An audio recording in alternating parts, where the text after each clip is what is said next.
இந்த Covid pandemic வந்ததுல இருந்து ஒரு புது விஷயத்த பல பேர் கத்துட்டு இருக்காங்க. என்னன்னா, முன்னெல்லாம் யாராவது ஒருத்தர் நம்ம வீட்டை ஏதாவது விசேஷத்துக்கு வரணும்னா பத்திரிக்கை அடிச்சு நேர போய் இன்வைட் பண்ணுவாங்க. இல்லன்னா ரொம்ப தூரமா இருக்கு வெளியூர் அப்படின்னா குறைஞ்சபட்சம் பத்திரிக்கைய போஸ்ட்ல அனுப்பிடுவாங்க. அதுக்கப்புறமா ஒரு லெட்டரோ இல்லனா போன் பண்ணியோ பேசுவாங்க. இப்பெல்லாம் பத்திரிக்கை கூட அடிக்காம நம்ம அதை போட்டோ மாதிரி பண்ணிடுறோம், அதை அனுப்பிடுறோம். சரி, அதை அனுப்பினதுக்கு அப்புறமாவது, அதாவது வாட்ஸ்அப்ல அதை அனுப்பிட்டாவது போன் பண்ணி பேசினா நல்லா இருக்கும். இல்ல ஒரு வாய்ஸ் மெசேஜாவது நீங்க கண்டிப்பா வரணும் அப்படின்னு எல்லாம் அனுப்பினா நல்லா இருக்கும். அது கூட இருக்கிறது இல்லைங்க. வெறும் அந்த பத்திரிகையை மட்டும் அனுப்பிச்சிட்டா நம்ம என்ன நினைக்கிறது? போறதா வேண்டாமா, இல்ல விஷயத்த தெரிஞ்சுக்கிறதா? இப்படியெல்லாம் கன்ஃபியூஷன் வரதானே வருது.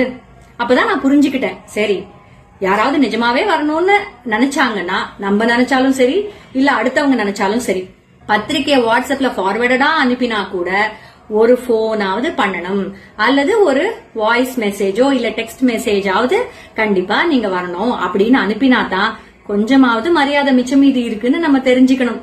கரெக்ட் தானே? காலம் மாறலாம், அதுக்காக நாம பல விஷயங்களை மாத்திக்கலாம். ஆனா சில விஷயங்கள், அந்த பந்ததி, அந்த ட்ரெடிஷன் அப்படிங்கறத மாத்தினா கொஞ்சம் நல்லா இல்லதான் இல்லையா?